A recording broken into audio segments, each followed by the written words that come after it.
자, 11번 문제는 9에 내접하는 원기둥의 부피가 최대가 될 때의 원기둥의 높이를 구하는 겁니다. 그죠?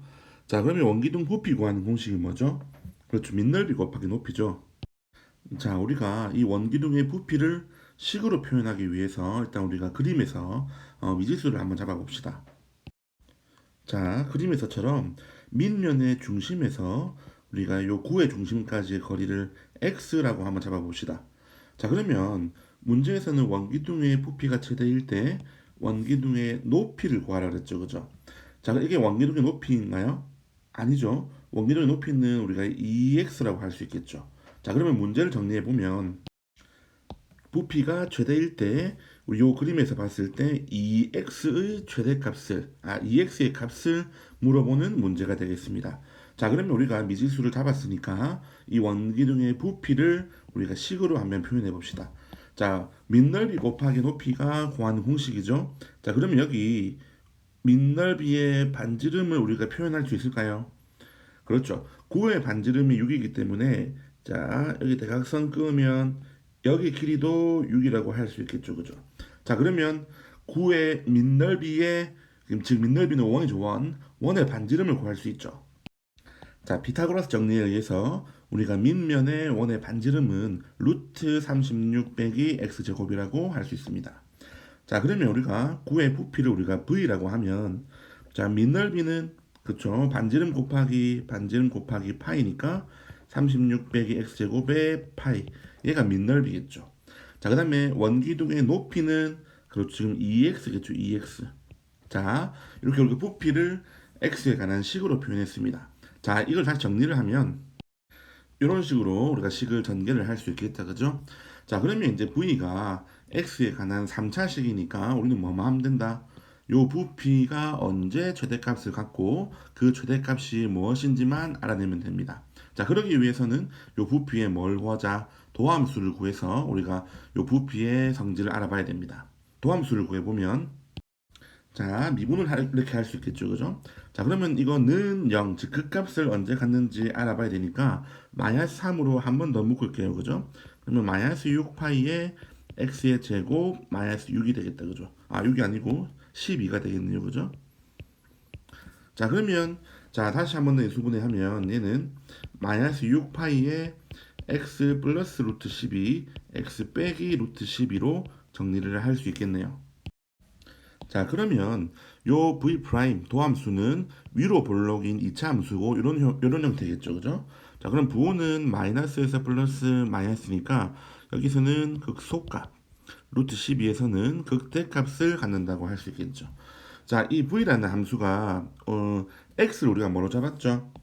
x를 요 원기둥의 부피의 절반을 잡았죠. 그죠? 하면 요 x 값이 음수가 될 수는 그렇죠. 없겠죠. 자, 그럼 우리는 요 극대값만 주목을 하면 되는데 함수가 이렇게 유일한 극대값을 가질 때는 우리가 이 루트 12일 때 극대값을 가지기도 하고 이 함수는 뭐를 가진다?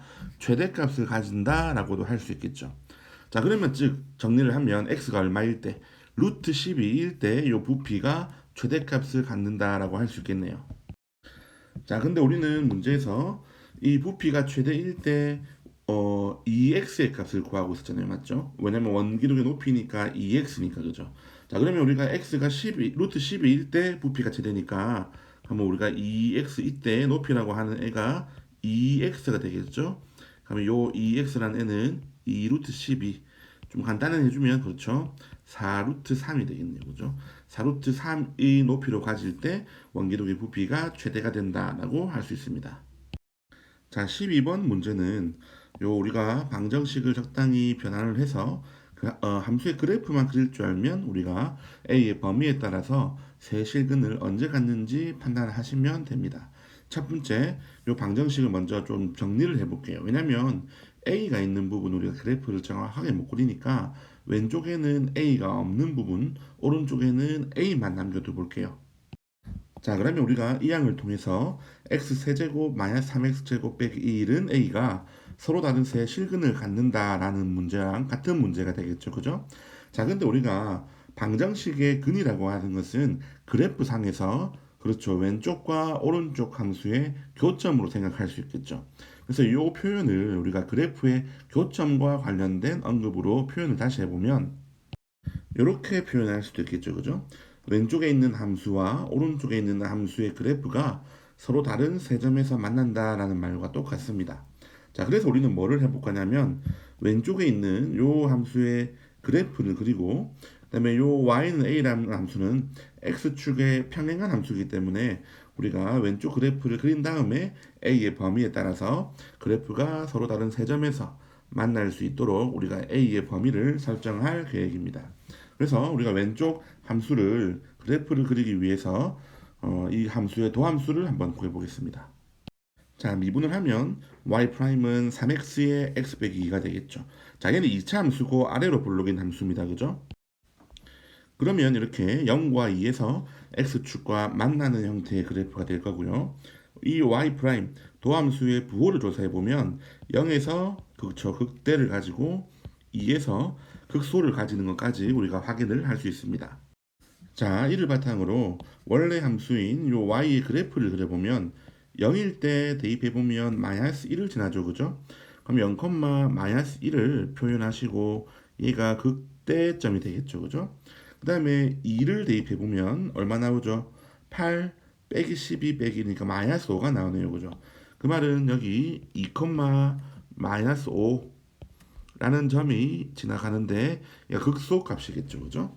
자, 그러면 그래프를 스무스하게 연결해 보면 이런 형태의 그래프를 우리가 그려볼 수 있겠죠. 그렇죠. 극대점과 극소점만 찾아주시면 이렇게 우리가 그래프를 그릴 수가 있습니다. 자, 그러면 왼쪽에 있는 요 함수는 그렸습니다. 그죠? 그다음에 y는 a라는 그래프를 그려야 되는데 y는 a라는 그래프는 여기 있는 x축과 평행하게 그려지는 이런 함수입니다. 그죠? 만약에 a라는 함수가 뭐 예를 들어서 1이라고 합시다. 1. 이렇게 1이라고 하면 교점이 몇 개죠? 하나밖에 안 되겠죠. 근데 문제는 서로 다른 세 점에서 만나도록 a의 범위를 잡아줘야 됩니다. 그러려면 그렇죠. a라는 n은 여기 마이너스 1을 지날 때보다는 더 아래로 내려와야 되겠죠. 그죠? 그리고 여기 마이너스 5를 지날 때보다는 더 위로 올라와야 이런 식으로 그려져서 교점이 하나, 둘, 세 개가 되겠다. 그죠? 자, 그럼 얘를 우리가 a의 범위를 식으로만 쓰면 되겠네요. 마이너스 5보다는 위로 올라와야 되니까 a는 커야 되고요. 마이너스 1보다는 아래쪽이니까 마이너스 1보다 작아야 됩니다. 그죠? 그럼 우리가 서로 다른 세 실근을 갖도록 하는 a 값의 범위를 구했습니다. 자, 13번 문제도 보시면 함수가 두 개 주어져 있고 fx가 gx보다 크거나 같다가 항상 성립하도록 하는 실수 k 값의 범위를 구하는 문제입니다. 자, 그러면 부등식이 나와 있으니까 요 부등식을 한번 식으로 적어 보겠습니다. 식으로 적으면 이렇게 표현할 수 있겠죠. 자, 얘를 왼쪽으로 다 이항을 해보겠습니다. 자, 그러면 다시 위에 있는 문제 조건은 8x 4제곱 빼기 4x 세제곱 더하기 k가 0보다 크거나 같다가 항상 성립하도록 하는 여기 있는 k의 범위를 찾아주면 됩니다. 그죠? 자, 근데 잘 생각을 해보시면 요 함수가 항상 0 모든 x에 대해서 0보다 크거나 같다라고 하는 것은 뭐라고 설명할 수 있다? 그렇죠. 요 함수의 최소값이 0보다 크거나 같으면 그 이외의 값들은 전부 다 그 이상이라고 할 수 있겠죠. 그죠? 다시 해석을 하면 요 함수의 최소값이 0보다 크거나 같다라고 식을 세워주면 되겠죠. 자, 그럼 우리는 요 함수의 뭘 찾자? 최소값을 찾읍시다. 자, 그래서 도함수를 구해보면 이렇게 인수분해까지 4x제곱에 8x 빼기 3으로 정리할 수 있겠죠. 자, 얘는 3차 함수인데 도함수가 3차 함수면서 8분의 3과 0에서는 중근을 가집니다. 그죠? 이 그래프의 개형을 그려보면 자, 얘를 x축이라고 했을 때 최고차항 개수가 양수이기 때문에 오른쪽 위에서 8분의 3을 지났지만 0에서는 그렇죠. 이렇게 중근을 가지는 형태가 되겠죠. 여기 0 그리고 여기 8분의 3 이렇게 개형을 그릴 수 있습니다. 자, 이 도함수의 부호를 조사하시면 마이너스에서 플러스이기 때문에 0에서는 극값을 가지지 않고요. 8분의 3에서만 그렇죠. 극소값을 가진다라고 할 수 있겠네요. 자, 얘를 바탕으로 원래 함수인 요 y는 8x 4제곱 빼기 4x 세제곱 플러스 k의 그래프의 형태를 보시면 자 8분의 3에서 극소입니다. 그죠? 극소니까 그래프 모양이 이런 식으로 올라가는 걸 거고요. 그죠? 0에서는 그래프 y 프라임이 잠시 0이 됐다가 다시 감소하는 거기 때문에 이런 식으로 가는 이런 형태의 그래프가 될 겁니다. 그죠? 이 y라는 함수는 이런 형태의 그래프입니다. 자, 그러면 그래프에서 확인할 수 있듯이 이 함수에 우리가 지금 뭘 찾고 있다? 최소값을 찾고 있는데 그래프를 보니까 당연히 x가 어디에서 8분의 3에서 최소값을 가지는 것을 확인할 수 있겠죠. 아, 지금 살펴보니까 위에 계산을 하나 잘못한 게 있네요. 그죠? 어디냐면 여기 이 식을 왼쪽으로 넘길 때 그렇죠. 8x 4제곱이 아니라 4x 4제곱이겠죠. 그죠? 그래서 이렇게 고쳐주세요. 8이 아니고 이렇게 4x 4제곱이고 자 그러면 얘도 8이 아니라 4겠죠. 4.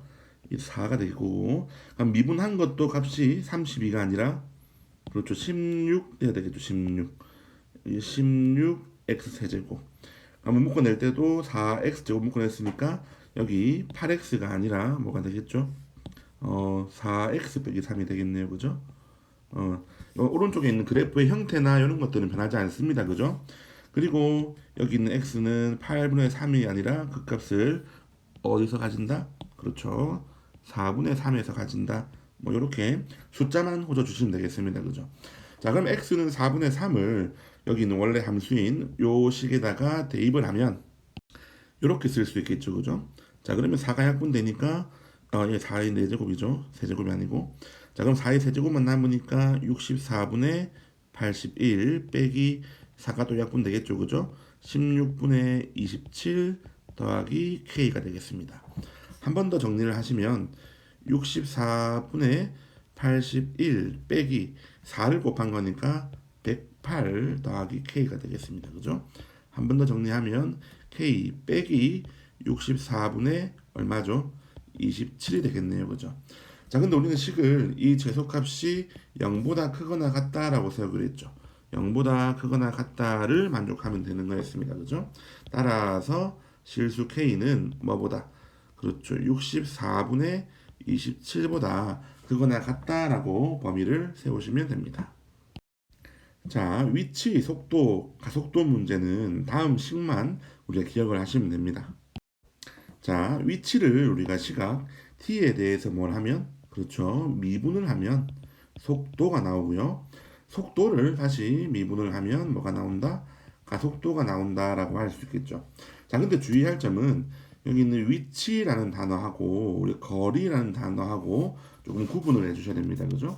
위치는 우리가 음수도 될 수 있어요. 그죠? 위치가 마이너스 10이다라고 하는 것은 출발점과 반대 방향으로 10의 위치에 있다라는 거고 거리는 말 그대로 직접 이동한 거리 모두를 말하는 거기 때문에 양수값만 가지는 겁니다. 됐죠? 자, 그럼 이 문제를 보시면 수직선 위를 움직이는 운동입니다. 그죠? 수직선 위. 그러니까 왼쪽, 오른쪽밖에 움직이지 않겠죠.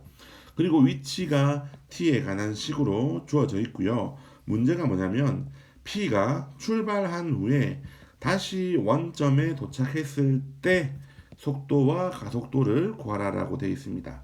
자, 그럼 여기 나와 있는 P가 다시 원점에 도착했을 때라는 것은 정보가 위치입니까? 속도입니까? 가속도입니까? 그렇죠. 원점에 도착했다라고 했으니까 위치에 관한 정보겠죠. 그럼 위치가 얼마다? 0이다라고 해석을 하셔야죠. 즉 위치가 0일 때가 처음 출발할 때 말고 그죠? 다시 위치가 0이 되는 점이 즉 그때의 시각이 얼마인지만 알면 되겠습니다. 자, 그러면 위치식이 나와 있잖아요. 요 방정식만 풀면 되겠죠. 그죠? 자, 그러면 마이너스 t로 묶어주시면 t제곱 빼기 16이기 때문에 얘는 0인데 한 번 더 인수분해를 하면 그렇죠. t 빼기 4 t 플러스 4가 되겠죠. 자, 그러면 0이 되는 t의 값은 그렇죠. t는 시각이기 때문에 음수가 될 수는 없습니다. 그러니까 0과 4, 0일 때는 출발하니까 위치가 0인 거고 다시 위치가 0이 되는 시각은 4라고 볼 수 있겠죠. 자, 그러면 문제는 t가 4일 때의 뭐를 구하라? 속도와 가속도를 구하는 문제가 되겠습니다. 그죠? 자, 그러면 v라고 속도를 우리가 명명을 한다면 요 주어진 식을 뭐 하면 그렇죠. 미분만 하면 되겠죠. 그죠? 그럼 마이너스 3t 제곱 더하기 16 가속도를 a라고 한다면 다시 미분을 하면 마이너스 6t가 되겠죠. 여기에 각각 4일 때의 값을 물어봤으니까 4만 대입을 해주시면 되겠죠. 그죠? 자, 속도에 4를 대입하면 얼마가 되죠? 마이너스 48 더하기 16이기 때문에 마이너스 30이라고 할 수 있고요. 가속도에다가 4를 대입하면 마이너스 24가 되겠죠. 자, 속도와 가속도는 우리가 음수 값을 가질 수도 있다라는 것을 명심해 두셔야 됩니다. 자, 15번 문제는 요 어떤 뭐 계산을 하거나 뭐 문제를 푸는 게 아니고 요 그래프를 잘 해석할 수 있는가의 문제입니다. 그죠?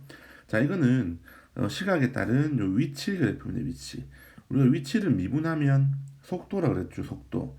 자, 그러면 요 그래프에서 한 점에서의 접선의 기울기는 뭐를 의미할까요?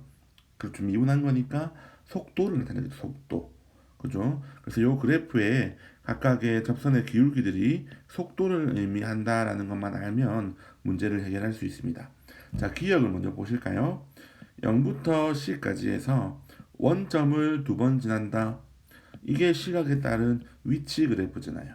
위치가 지금 0인 점이 하나, 둘 있네요. 그죠? 원점을 두 번 지난다. 맞습니까? 안 맞습니까? 맞는 말이죠. 맞는 말. 그렇죠? 자, 니은은 자, A와 B 사이에서 여기 A와 B 사이에서 한 방향으로만 움직인다라고 했습니다. 자, 처음에 선생님이 언급했듯이 접선의 기울기들이 뭐를 의미한다? 그렇죠. 속도를 의미한다라고 했습니다. 자, 그러면 어떤 점, 요 점에서의 속도는 요 이렇게 되겠죠. 이렇게. 자, 얘는 그럼 기울기가 음수기 때문에 속도는 마이너스 값입니다. 그죠? 자, 근데 요런 점에서의 접선을 보면 이렇게 되겠죠. 얘는 기울기가 양수죠. 그러면 속도가 플러스 값입니다.